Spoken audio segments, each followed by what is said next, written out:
राधे कृष्ण। अध्याय 2 श्लोक संख्या 47।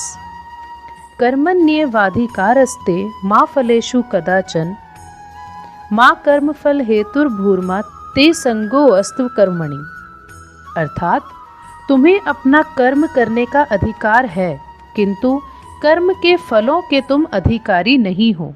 तुम ना तो कभी अपने आप को अपने कर्मों के फल का कारण मानो, ना ही कर्म ना करने में कभी आसक्त हो। तात्पर्य, यहाँ पर 3 विचारणीय बातें हैं: कर्म, विकर्म और अकर्म। कर्म वे कार्य हैं जिनका आदेश प्रकृति के गुणों के रूप में प्राप्त किया जाता है। अधिकारी की सम्मति के बिना किए गए कर्म विकर्म कहलाते हैं और अकर्म का अर्थ है अपने कर्मों को ना करना। भगवान ने अर्जुन को उपदेश दिया कि वह निष्क्रिय ना हो, अपितु फल के प्रति आसक्त हुए बिना अपने कर्म करे। कर्म फल के प्रति आसक्त रहने वाला भी कर्म का कारण है। इस तरह वह ऐसे कर्म फलों का भोक्ता होता है।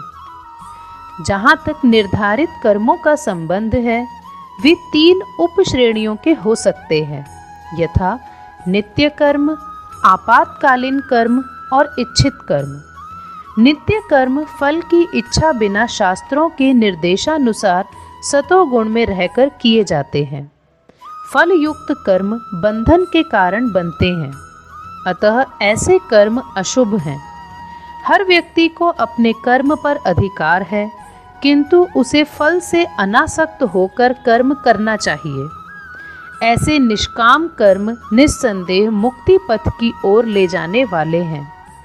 अतएव भगवान ने अर्जुन को फलासक्ति रहित होकर कर्म के रूप में युद्ध करने की आज्ञा दी। उसका युद्ध विमुख होना आसक्ति का दूसरा पहलू है। ऐसी आसक्ति से कभी मुक्ति पथ की प्राप्ति नहीं हो पाती। आसक्ति चाहे स्वीकारात्मक हो या निषेधात्मक, वह बंधन का कारण है।